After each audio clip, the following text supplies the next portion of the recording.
Hoy vamos a comenzar con un nuevo tema que es termodinámica, que es la parte de la química que se estudia, que estudia las diferentes formas de energía. Esto ya lo deben haber visto en el secundario. Está la energía solar o lumínica o radiante, que es la proveniente del sol, la térmica, proveniente de la temperatura, la química, que surge de las reacciones químicas, la potencial de altura, la cinética del movimiento, la eólica del viento y la hídrica del agua, como para dar algunos ejemplos. También hay una ley que la energía no se crea ni se destruye, solamente se transforma. Por ahí esta parte es un poquito medio abstracta, chicos, pero la tengo que dar porque pueden tomar la parte teórica. En general van problemas que son los que vamos a desarrollar después.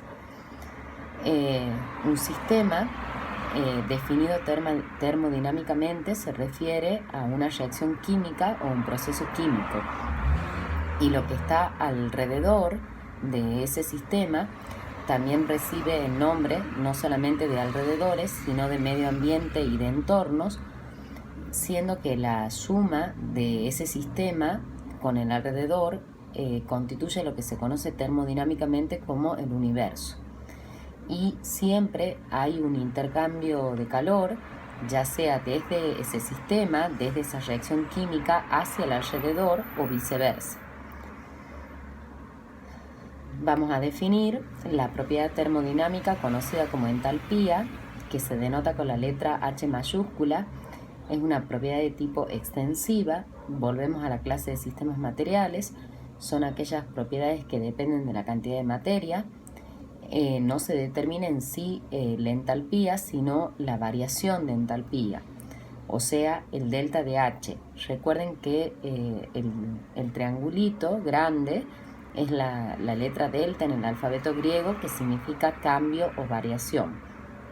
Entonces, si definimos el delta de H, va a ser el cambio de calor absorbido o liberado en una reacción química que ocurre a presión constante.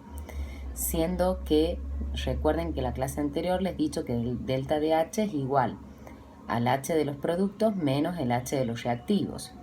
Y dependiendo de cómo me dé ese signo, si es positivo o negativo, mayor o menor que 0, vamos a hablar de una reacción endotérmica, en el caso que sea positivo, y va a ser el delta de H el cambio de calor absorbido. Bien, o sea, la reacción química absorbe calor. En cambio, si es negativo, hablamos de una reacción o proceso exotérmico, donde es el cambio de calor liberado desde la reacción química hacia los alrededores. Vamos a definir ahora entalpía estándar de formación, que se denota como delta de H estándar de formación. El superíndice significa condiciones o estado estándar, que se refiere a la temperatura de 25 grados centígrados a una atmósfera de presión. Y la F significa deformación, o sea que cuando vamos a definir es el cambio de calor que se produce cuando se forma un molde compuesto a partir de sus elementos en estado estándar. Bien, por convención. ¿Qué significa por convención? Que ya está estipulado. Bien, la entalpía estándar de formación de cualquier elemento en su estado más estable es igual a 0. Para poder entender esto vamos a retroceder un poquito en química, recordando lo que era la definición de un alótropo o estado alotrópico, que eran las diferentes formas en las cuales se encuentra un mismo elemento en la naturaleza.